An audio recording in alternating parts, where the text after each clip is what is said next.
show up and then turn up. We show up and then turn up. We show up and then turn up. We show up and then turn up. We show up and then turn up. We show up and then turn up. We show up and then turn up. We show up and then turn up. Yeah.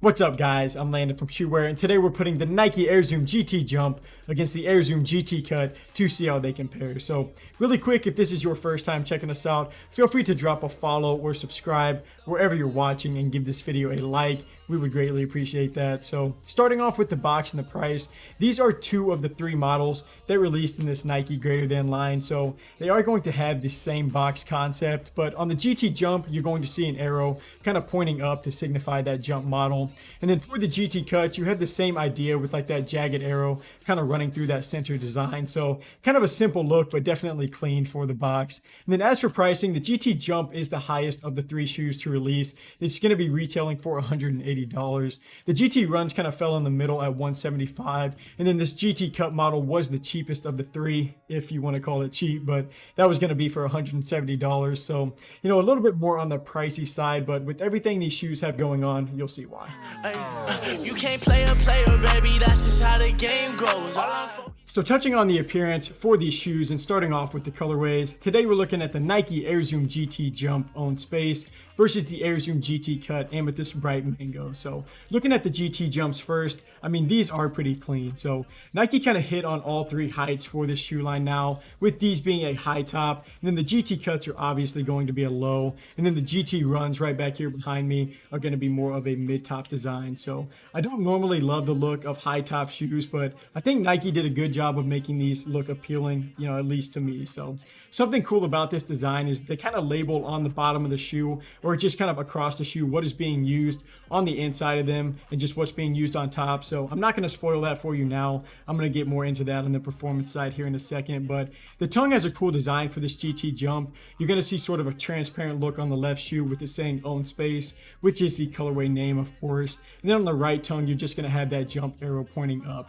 And then it's also cool that you have like a gap in the midsole to kind of peek through the shoe, which kind of gives you a window through the side. So I thought that was a pretty cool look. So I mean, definitely plenty of details on this model, and really the same thing goes for the GT Cut. So you are going to have that logo kind of show up on the back right heel, and it's also going to be engraved into the middle of the tongue. And you know, this design is also just really clean. So you're going to have some gaps running up the middle of the shoe all the way up the tongue, and you know, they're also going to be see-through, so you just know that it's going to be a breathable model for your foot.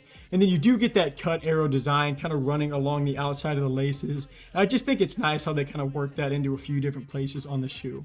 And then the left shoe is going to differ from the right shoe in a few different spots. So on the heel, like I just said, you have that cut logo on the back right, but you're going to get a GT text on the back left shoe. And then just beneath that, you're going to have the word Beyond on the back right midsole. And then you're going to get the word Nike with the greater than sign kind of built into the left midsole. So I do think it's kind of cool when Nike switches up the design between the left and the right shoe just a little bit. But I mean, this design is super tough. It is one of the better looking shoes to release in a while. I mean, it is going to look really similar to some Kobe designs, which is part of why they are so hype, and you know, they sell out on every new release, and they even resell on like aftermarket. So I think Nike did a good job designing this greater than shoe line. You can't play a player, baby, that's just how the game goes. All I'm focused on. So now looking at the performance and the materials aspect to see how these shoes hold up on the court, we'll look at the cushioning first. So you have two models here that are pretty much just stacked to the brim with cushioning features. The GT Jump maybe has a little bit more than the GT Cut. So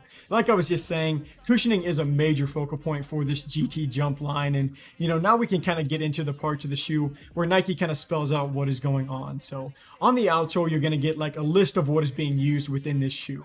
So you have some system of air text that's going to show up in the front half of the shoe that kind of signifies that Zoom Air unit in the forefoot. And then it's also going to be in the heel too, where it has that Zoom heel text. And then on top of that is going to be a P-Bax jump frame. And then on top of that is going to be a full-length Zoom Air Strobel unit. So I guess this diagram does a pretty good job of visualizing just exactly what that setup looks like. And I have to say, like, the GT Jump felt really nice to play in. It's pretty much no break-in time needed at all for these. And, you know, the cushion is just packed into this shoe. And for all of that cushioning, they still kept a relatively light feel. So The midsole is even going to be a little bit softer with that cushion in there. So, I mean, it just kind of adds to the comfort. So each shoe in this greater than line is kind of going to be geared for a different style of play, which is honestly a really cool concept. So the GT Jump is going to focus your vertical jumping and your impact protection. The GT Run was more for like energy return and like the running aspect. And then now transitioning into this GT Cut model, these are going to be designed to keep you low to the ground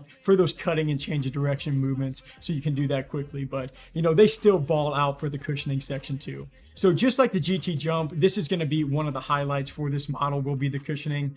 On the midsole, you can kind of see where they have this React cushioning that is designed to be incredibly responsive and soft. And, you know, you can go ahead and check both boxes there. So these also mold to your foot over time, which is much like some other Kobe models as well. So that's a major benefit. And then these are going to be stacked with more cushioning than you could probably ask for in a shoe that plays this slow. So back to this diagram, you're going to see that they have React on top. And then under that is going to be a zoom strobel unit kind of running along the full shoe. And then you're going to get some heel zoom air unit too to finish that design off. So maybe not quite as many cushioning features as the GT Jump, but you know, it's still really close. So like I said, it's definitely one of the highlights for this GT Cut is the cushioning, how soft they are to play in. But that goes for both of these shoes.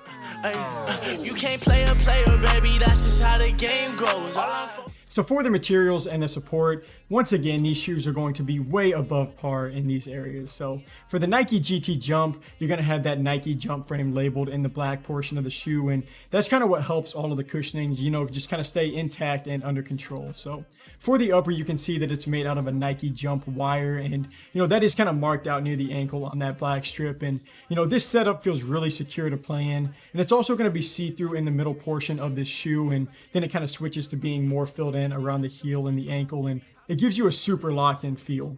Nike used some lighter materials to make this upper design by using this kind of wire setup, and it feels super nice, and the support definitely still checks out. That Nike swoosh back near the heel kind of extends up just a little bit to maybe help with the lateral containment, but it's also going to be a high top shoe, so you can lace these up just a little bit higher, which sometimes gives your ankle a little bit more of a safe feel. But switching it over to the GT Cut, the bulk of the shoe is going to be made out of a mesh upper that feels really nice to play in. So referencing back to those holes kind of running up the toe box and up the tongue, that's going to give really great ventilation for your foot. And it does run up that model like I was saying. So all of this does combine to keep the shoe lightweight though. And you know, it's just super easy to forget that you even have a shoe on sometimes playing in this model.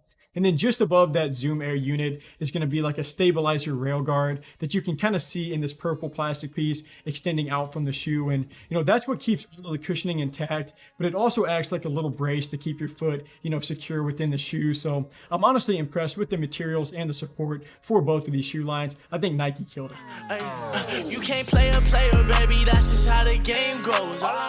So to finish off with traction, even though these shoes do fall within that Nike greater than shoe line, each model is going to have a different respective traction pattern. So for the GT Jump, these come equipped with a traditional herringbone setup that is really nice. So you're going to have those arrows kind of running horizontal across the middle, and then it shifts to running in more of like a vertical formation near the edges of that design. So these are going to have you covered for those front to back movements along with your side to side. So it is a pretty sticky design too. So I played on a pretty dusty court the first time I used these, the first couple of times I used these, and they still grip the floor really well. And you know, pretty much the same thing can be said for this GT Cut model. So it is a little bit different to set up just compared to the GT Jump. And like I said, it doesn't really follow either of the GT designs from the Run or the Jump model, but it is still going to have the same concept with a slightly different look.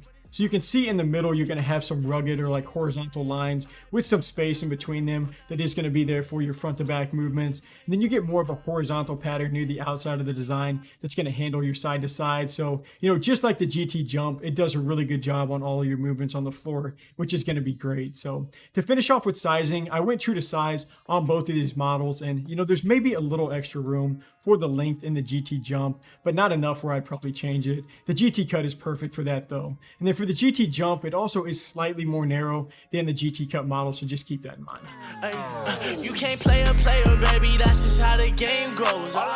So for the final ratings, man, this is going to be a tough one because I really do love both of these shoes. So the appearance is going to be nice for both models. I honestly like these two designs better than the GT Run. It's the third piece to this collection right behind me, but you know, I am kind of partial to low tops, so I am going to side with the GT Cut for this section. But you know, as for cushioning, these shoes are packed with all types of features for that category. So, you know, both models are super comfortable to play in. The GT Jump does have a few more features in that category kind of built in, but it's just not wide enough for me to feel comfortable leaning a certain way, so I am going to keep that section as a tie. But, you know, as for the materials, both of these shoes, again, have some high quality pieces going on. I kind of want to lean towards the GT Jump because, you know, they do have more stuff kind of built into the design, but I just can't do it. So I am going to stay with a tie here as well because, you know, there's just not anything to knock on the GT Cut. And it's kind of the same way for the support. You are going to have a high top shoe for the GT Jump, which, you know, some people will prefer to kind of lock your ankle in maybe a little bit better, but there's just no give to the upper on either one of these designs. So, I mean, I am just going to stick with a tie for that section. But to finish off with traction, I mean, you know, surely I wouldn't raffle off 4 straight ties for the final 4 categories. Except I would, because these are going to stay as a tie for that traction section. I mean, you're going to get a similar design with like the exact same grip from what I can feel. So, I mean, that is a good thing because they both play great. So I'm actually going to side with the GT Cut to win this battle for me personally because, you know, this is literally just because of the appearance. After all, this is a performance review, and from a performance standpoint, this is pretty much a dead tie to me. I mean, it really comes down to pick your poison from, you know, which shoe you like the look of better, and then, you know, kind of just based off of the appearance. I guess price could play a small factor because the jumps are $10 higher than the GT Cut, but I mean, 2 shoe models that are they just lack nothing as far as performance goes. So if you're interested in buying one or both of these shoes and you want to support our channel, we do have an affiliate link in the description that just gives us a little commission that just goes back into reviewing more shoes. So, I mean, feel free to check that out, but that wraps up this performance comparison. Feel free to leave a comment below if you like this video, or just let us know any other shoes you want to see go head to head. But until next review, I'm Landon from Shoeware. Peace. You can't play a player, baby, that's just how the game goes. All I'm focused on is